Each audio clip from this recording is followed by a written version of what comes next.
साथियों, आज स्नान, दान, गुरु सम्मान का उत्सव गुरु पूर्णिमा है। स्नान से हम अपने शरीर को पवित्र करते हैं, दान से हम अपने मन को पवित्र करते हैं और गुरु सम्मान से हम अपनी बुद्धि को सन्मार्ग पर प्रेरित करते हैं। गुरु पूर्णिमा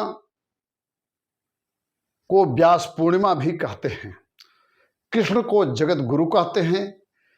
कृष्ण की वाणी हम तक महर्षि व्यास के माध्यम से पहुंची है, इसलिए व्यास के जन्म दिवस को गुरु पूर्णिमा के रूप में या व्यास पूर्णिमा के रूप में ही मनाते हैं।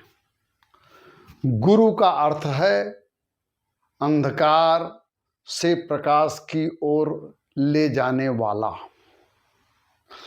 अंधकार से प्रकाश की तरफ ले जाने के मुख्य रूप से 4 माध्यम होते हैं। एक तो कोई व्यक्ति गुरु हो सकता है जो हमें अंधकार से प्रकाश की तरफ ले जाए। वह व्यक्ति फिलॉसफर हो सकता है, गाइड हो सकता है, मेंटर हो सकता है, कोच हो सकता है। हालांकि कोच भी अपने को मेंटर कहलाना ही पसंद करते हैं। कोच और मेंटर में यह अंतर होता है कि कोच का संबंध फीस से होता है और मेंटर का ओवरऑल पर्सनालिटी डेवलपमेंट से होता है, अचीवमेंट से होता है। और फीस के बजाय मेंटर का संबंध मानदेय से या ऑनरेरियम से होता है। दूसरा गुरु प्रतीक के रूप में होता है, जैसे भगवा ध्वज प्रतीक के रूप में हमारा गुरु होता है। राष्ट्रीय स्वयं सेवक संघ की परंपरा में भगवा ध्वज ही गुरु है।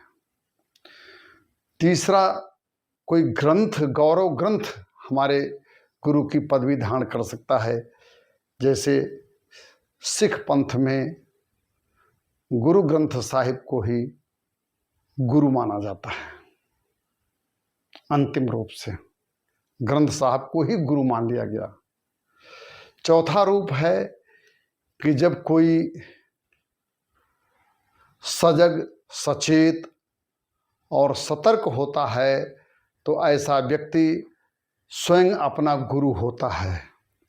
भागवत पुराण में लिखा है, आत्मनो गुरुरात्मैव, आत्मनो गुरुरात्मैव पुरुषस्य विशेषतः।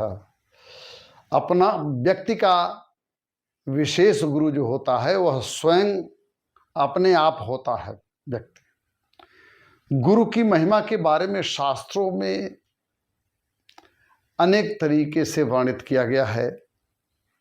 महापुरुषों ने भी गुरु की महिमा अनेक तरह से वर्णित की है। हिंदी साहित्य में मिलता है, बिनु गुरु जगत को निर्गुण पावा। फिर दूसरी जगह पाते हैं कि गुरु गोविंद दो खड़े काके लागों पाए, तो बलिहारी गुरु आपने गोविंद दियो बताए।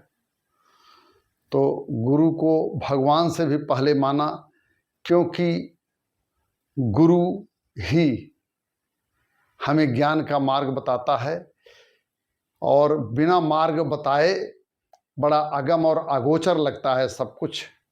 लिखा गया है कि अनंत शास्त्रम बहुला च विद्या अल्पश्च कालः बहुविघ्नता च। तो अनंत शास्त्र हैं। और आप तो व्हाट्सएप और सोशल मीडिया के ज़माना होने पर, सोशल मीडिया की यूनिवर्सिटी होने पर तो शास्त्र तो इतने हैं कि ज्ञान गदराया हुआ है। तो अनंत शास्त्र हैं, विद्याएं बहुत सारी हैं, समय बहुत कम है हमारे पास और उसमें भी बड़े विघ्न हैं। इसलिए नीर क्षीर विवेक करके, दूध का दूध, पानी का पानी करके बताने वाला कोई गुरु ही होता है।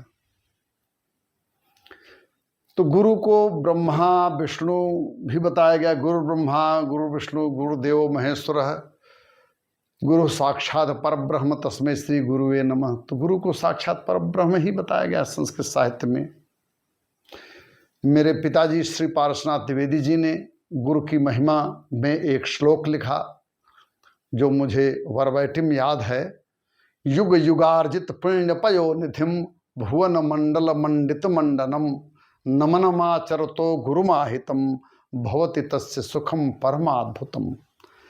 यानी जो युगों युगों से अर्जित गुरु की महिमा है, जन्म जन्मांतर में अर्जित की गई गुरु की महिमा है, उससे शिष्य का बड़ा ही अद्भुत कल्याण होता है, परम अद्भुत कल्याण होता है।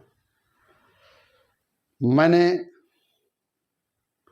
गुरु की महिमा में 4 पंक्तियां लिखी हैं, पहले भी आप लोगों ने सुना है, लोगों का आग्रह है कि मैं फिर से उसको सुनाऊं। गुरु की महिमा बनी रहे तो शिष्य धुरंधर होते हैं, गुरु की महिमा बनी रहे तो शिष्य धुरंधर होते हैं, चाणक्यों की कृपा रहे तो चंद्र निरंतर होते हैं, युग निर्धारक सारे गुण गुरुजन के अंदर होते हैं, और जहाँ हुए सुकरात अरस्तु वहीं सिकंदर होते हैं। वंदे मातरम, वंदे भारतम, वसुधैव कुटुंबकम, कृष्णम वंदे जगद्गुरुम।